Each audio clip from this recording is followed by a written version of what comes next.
కేంద్రం 4 లేబర్ కోడ్లను రద్దు చేయాలని సిఐటి డిమాండ్ చేస్తుంది. కార్మిక వ్యతిరేక 4 లేబర్ కోడ్లను కేంద్ర ప్రభుత్వం రద్దు చేసేంత వరకు తమ పోరాటాలు కొనసాగుతాయని సిఐటి ఆదిలాబాద్ జిల్లా కార్యదర్శి అన్నముల కిరణ్ అన్నారు.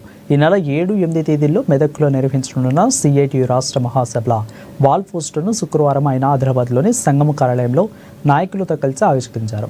రాష్ట్ర మహాసభలో కార్మికుల సమస్యలు, వాటి పరిష్కారం తదితర పోటీలపై చర్చలుంటాయని అన్నారు. ఇక పలు అంశాలపై తీర్మానాలను చేస్తారని అన్నారు. మహాసభలలో కార్మికులు పెద్ద సంఖ్యలో పాల్గొని విజయవంతం చేయాలని కోరారు.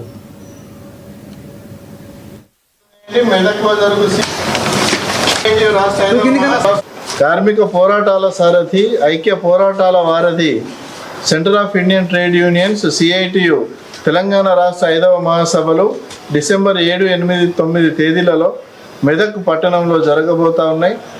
7వ తేదీ నాడు పట్టణ కేంద్రంలో వేలాది మంది కార్మికులతో భారీ ర్యాలీ బహిరంగ సభ నిర్వహిస్తూ ఉన్నాం. 8, 9 తేదీలలో ప్రతినిధుల సభ, రాష్ట్రంలో ఉన్న అన్ని జిల్లాల నుండి కార్మిక ప్రతినిధులు ఈ సభల్లో పాల్గొంటారు. ఈ మహాసభలకు సిఐటియు అఖిల భారత అధ్యక్షులు డాక్టర్ హేమలత గారు, కోశాధికారి ఎం సాయిబాబు గారు ముఖ్య అతిథులుగా హాజరవుతారు. కేంద్ర రాష్ట్ర ప్రభుత్వాల యొక్క కార్మిక వ్యతిరేక విధానాలపైన, అదేవిధంగా రాష్ట్రంలో కార్మిక వర్గం ఎదుర్కొంటున్న సమస్యలపైన కూలంకషంగా ఈ రాష్ట్ర మహాసభలో చర్చ జరుగుతుంది. సమస్యల పరిష్కారం కోసం రానున్న రోజుల్లో ఏ రకమైన పోరాటాలు, ఆందోళనలు నిర్మించాలనే ప్రణాళికను రూపొందించడం జరుగుతుంది.